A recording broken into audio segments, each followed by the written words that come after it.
When brainstorming for an assignment, you should consider what you already know about the assignment.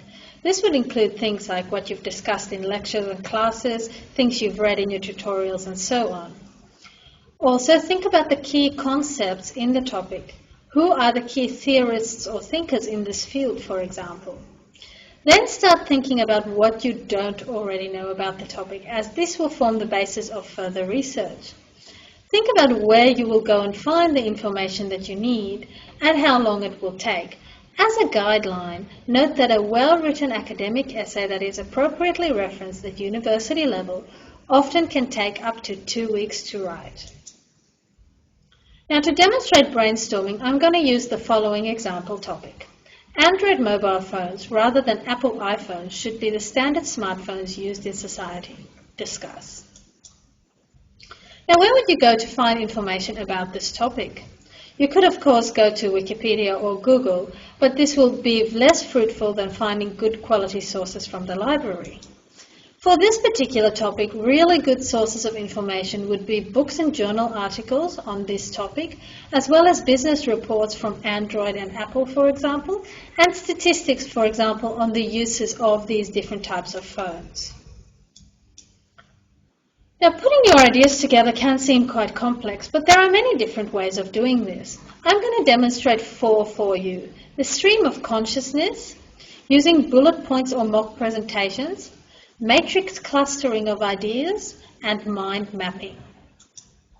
On this slide is an example of stream of consciousness. Stream of consciousness involves writing down everything you can think about a topic on a piece of paper until, in essence, your brain is empty. Here you can see I've written a little bit about Android phones and iPhones from my own brain and things that I know.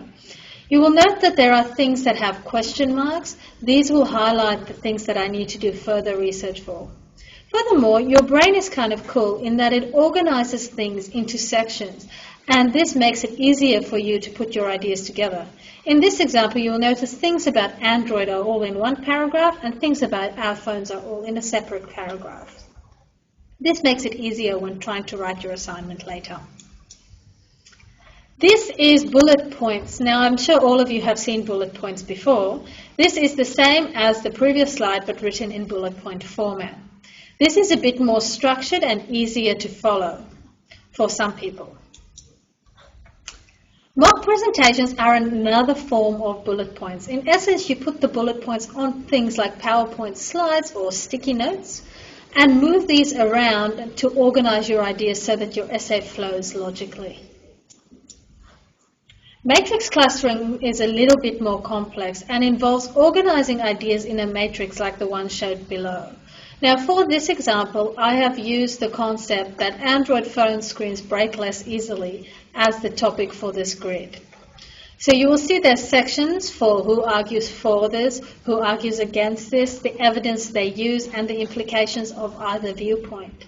This is really important because this indicates to you the things you have to say in each paragraph. In this case, a paragraph on the breakability of Android screens.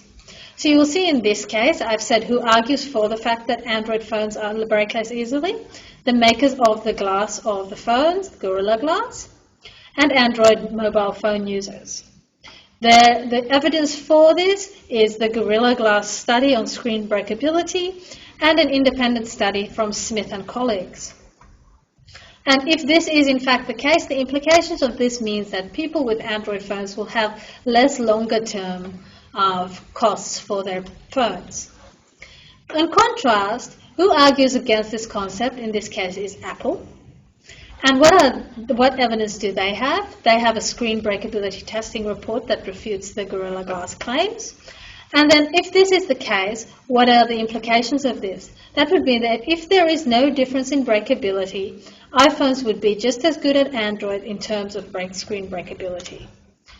Putting things together like this helps you to organize your ideas and also the argument you are trying to make in the assignment. Now, this is an example of mind mapping. In this case, I've mind mapped the various things I noted in my bullet points or stream of consciousness in color-coded sections. You will see the topic, in this case, Android versus iPhone, and there is a section for Android and concepts related to that, and a section for iPhone. The green ones in this case indicate things that are beneficial for this particular phone, and the red sides indicates things that are negative. The purple ones indicate things that can go either way depending on the user.